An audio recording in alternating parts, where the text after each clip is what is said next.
සුබ දවසක් මගේ ආදරණීය යාළුවෝ හැමෝටම ටික දවසකට පස්සේ තමයි ඉතින් මම වීඩියෝ එකක් මේ ගේන්නේ. අද හැරුණේ 5ට ඇහැරිලා උදේටයි දවල්ටයි මේ උයා ගන්න තමයි හදන්නේ.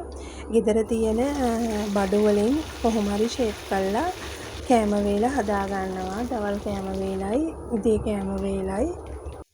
ආදරණීය මගේ යාළුවෝ මගේ වීඩියෝ පරක්කු වෙනකොට ඔයාලා මගෙන් අහලා තිබ්බා ඒ වීඩියෝ ගේන්න පරක්කු වෙන්නේ මම සනීපෙන් ඉන්නවද කියලා. අනේ ආදරණීය ඔයාලට මං හදවතින්ම ගොඩාක් ස්තුති කරනවා මං ගැන හොයලා බලනවට. ඉතින් මට ඇත්තටම මගේ channel එකෙන් හම්බුණ ආදරණීයම පිරිසක් තමයි ඔයාලා. මට එහෙම ලොකු යාළුවෝ නෑ. මට හම්බුණ හරිය වටින යාළුවෝ පිරිසක් තමයි ඔයාලා. ඉතින් මට හරිය සතුටුයි ඒක ගැන. ඔයාලට මං ඇත්තටම ගොඩාක් ආදරේ. ඉතින් මං ඇත්තටම හොඳින් ඉන්නවා. ඉතින් ඇත්තටම වීඩියෝ එකක් ගේන්න ප්‍රමාද වුණේ මගේ පුතාගේ O level රිසල්ට්ස් ආවා. ඉතින් එයා ඉගෙන ගත්ත පාසලේ උසස් පෙළ නැහැ. පොඩි ඉස්කෝලේකට තමයි එයා ගියේ. ඉතින් උසස් පෙළ කරන්න එයා ඇප්ලිකේෂන් දැම්මා ඉස්කෝලවලට. මමයි හස්බන්ඩ්යි දෙන්නම ගියා යත් එක ඉන්ටර්වලට. ඉතින් ඒ ගමන් බිමන් එයාගේ අධ්‍යාපන කටයුතු හින්දා ඒවට කාලය වැය කරන්න ඕන හින්දා තමයි මට ඇත්තටම වීඩියෝ එකක් ගේන්න ප්‍රමාද වුණේ. කොහොම හරි ඉතින් එයා O level කරපු දවසේ ඉඳන්ම ප්‍රතිඵල එනකම් එයාගේ ලොකු සිහිනයක් තිබ්බා. එයා ආස කරන ඉස්කෝලේකට යන්න හම්බුනොත් ඇති කියලා. ඉතින් එයා ආස කරන ඉස්කෝලේට ඇත්තටම මගේ පුතාට ඉතින් යන්න හම්බුණා. ඉතින් හරි සතුටුයි මට.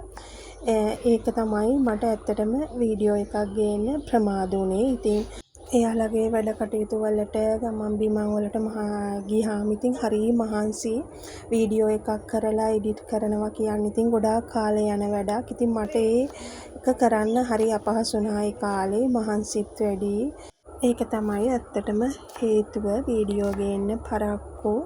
ඉතින් ඔයාලට මම කලින් මගේ මල් පෝච්චික කුරුල්ලු කූඩුවක් පෙන්නුවා. ඉතින් මේ දවස්වල ඉතින් මගේ දූගේ හස්බන්ඩ්ගේ රාජකාරිය තමයි ඔය ඉන්න කුරුළු පැටව් දෙන්නට කෑම කවන එක. ඉතින් ඔයාලට කියන්න කුරුළු පැටව් 5 දෙනෙක් හිටියා ඒ කූඩුවේ. කොහොම හරි සද්ද එහෙම තිබ්බට මේ එක දවස් දෙකක් විතර සද්දේ නැතුව තිබ්බා. ඊට පස්සේ බලනකොට මේ කුරුළු පැටව් දෙන්න හාමත් වෙලා වගේ තමයි හිටියේ. 3 දෙනෙක් මැරිලාම තිබ්බා. වේලිලා වගේ ගිහිල්ලා. ඉතින් හස්බන්ඩ් මේ කුරුල්ලෝ දෙන්නව අරගෙන එදා ඉඳන් ඔය කෑම කවනවා. ඉතින් ඔය සමපෝෂ තමයි දිය කරලා ඒ දෙන්නට දෙන්නේ. ඉතින් හරියට බඩකින්නේ ඔය ඉන්නේ. දවසට 5 සැරයක් විතර කෑම දෙන්න ඕනේ. ඉතින් මගේ දුවගේ හස්බන්ඩ්ගේ දැන් ප්‍රධාන රාජකාරිය ඒක තමයි ඔය කුරුළු පැටව් දෙන්නව බලා ගන්න එක තමයි. ඉතින් දුවට මේ සැරේ ඉතින් යා ශිෂ්‍යත්වයට ලියනවා. ඉතින් ඒ වුණාට කුරුළු පැටව් දෙන්නගේ මැත්තේම තමයි ඇත්තටම ඉන්නේ. ඉතින් අධ්‍යාපන කටයුතු අර මම කෑ ගහන හින්දා කරනවා. නැත්තම් ඔය කුරුල්ලගේ ළඟට වෙලාම තමයි ඉන්න හදන්නේ. දැන් උයලා ඉවරයි. දැන් කුස්සිය මේ විදියට අස් කර ගන්නවා. ඉතින් අද සුදු හාල් තමයි තිබ්බේ කිරි සම්බා. ඉතින් අපේ ගෙදර කන්නේ නැහැ සුදු හාල්. හරිය අඩුවෙන් තමයි කන්නේ. ඉතින් අකමැති හින්දා මම කහ චුට්ටක් දාලා කහ බතක් තමයි හැදුවේ. එතකොට අර සුදු පාට කැපිලා යනවනේ. ඉතින් සුදු කියන දේ හරීම අකමැති කන්න අපේ ගෙදර අය. රතු හාල්ම තමයි හොයන්නේ. ඉතින් අද රතු හාල් ඉවරයි. ඉතින් ගෙදර බඩු ගේන්නත් ඕනේ හවසට.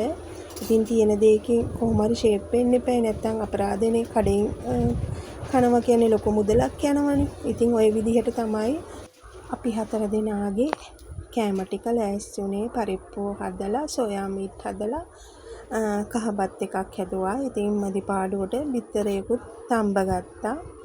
ඉතින් දැන් මං කුස්සියේ රාජකාරී ටික නම් ඔක්කොම ඉවරයි අස්පස් කළා. ඉතින් ওই විදිහට තමයි දැන් මගේ කුස්සිය තියෙන්නේ. ඊළඟට ගියා ගේ ඇතුලේ රාජකාරී ටිකට. ඉතින් දැන් බෙඩ්ෂීට් ටික අයින් කළා අලුත් බෙඩ්ෂීට් දාගන්න තමයි හදන්නේ. මේ දවස්වල ලොකුවට අවුව නැහැ අපිට. අර සීතල හුළඟත් එක්ක මේ අර නිකම් මන්දාරමක් වගේ තමයි තියෙන්නේ. ඉතින් අර ඒ වෙනකොට අර ඇඳට සීතල වගේ උරන්න ගන්නවා. අර තෙතනේ අපි ගොඩක් වෙලා ඉන්න හින්දා ඒක මේ බලපානෝ ගොඩක් වැඩි. දැන් අපි ඉන්න කාමරේ අපි සිමෙන්ති දාලානේ තියෙන්නේ, ටයිල් අල්ලලා නැහැනේ. ඉතින් එතකොට අර දියසීරාව ගතියත් එනවා. ඉතින් ඒකින්ද මේ අර මෙට්ටේ ටිකක් සීතල වෙන්න වගේ බලනවා. ඉතින් ඒකින්ද වැඩි දවසක් මේ බෙඩ්ෂීට් කොට්ටුර තියන්න බෑ. දවස් 2ක් වගේ තිබිලා මාරු කරන්න ඕනේ. පරණ බෙඩ්ෂීට් එක අයින් කරලා දැන් අලුත් බෙඩ්ෂීට් එකක් දාගන්නවා. ඔයාලට මට මේක කියන්න හිතුණා. ඔයාලට කියන්න මගේ පුතා බාලාංශ පන්තිවල ගොඩාක් දුර්වල දරුවෙක්. දුර්වල කියන්නේ එයා අධික්‍රියාකාරීත්වය දරුවෙක්. ඉතින් ඒ කාලේ එයා අධ්‍යාපනයට යොමු වුණේම නැති තරම්. එයාට අර එක තැනක ඉන්න හරිම අපහසුයි. ඒ වුණාට මම කවදාකවත් මගේ පුතාව අතෑරියේ නැහැ. කොච්චර එයා අධ්‍යාපනයට දුර්වල වුණත් එයා හැසිරෙන්නේ වෙනස් වුණත් මං එයාව අතෑරියේ නැහැ. මං හිතුවා කවදාරි දවසක මගේ පුතාව මං හොඳ තැනකට ගේනවා. එයාගේ තියෙන දුර්වල වුණාට එයාගේ ඇතුලේ හැංගිච්ච දක්ෂකමක් තිබ්බා. මං ඒක දැක්කා. මං ඒක කවදාරි දවසක කොහොම හරි උපනංවනවා කියලා ඇත්තටම හිතුවා. ඉතින් ඔයාලට කියන්න ඒක මම ඇත්තටම මගේ පුතාගේ අපුස සාමාන්‍ය පෙළ ප්‍රතිඵල ආවහම මම ඇත්තට මේක ඔප්පු කරා. ඉතින් මට හරි සතුටුයි.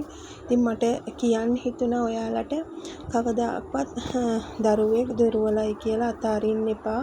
අම්මට පුළුවන් අනිවාර්යෙන්ම ඒ දරුවව හොඳ තැනකට ගේන්න.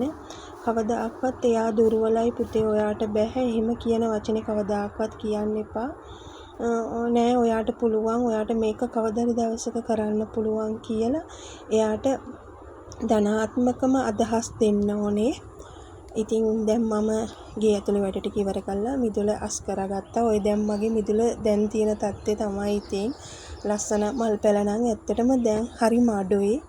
ඉතින් දැන් ඊට පස්සේ ගිහිල්ලා හස්බන්ඩ්ුයි මායි ගිහිල්ලා ගෙදරට අවශ්‍ය කරන බඩු ගෙනාවා. ඉතින් සතියකට වගේ කියලා තමයි ගෙනාවේ. ඉතින් සතියකට නෙමෙයි මේක ඇත්තටම සති 2කමාරක් විතර අපිට පාවිච්චි කරන්න පුළුවන්. රතුහාල් ගත්තේ. ඉතින් ඔයාලට තව කියන්න ඕනේ අපේ ගෙදරට හරියටම පිටි යනවා. අපි කිරි පිටි ඇරෙන්න ප්ලේන් ටී හැම බොනවා ඇත්තටම අඩුයි ගෑස්ට්‍රික් හින්දා.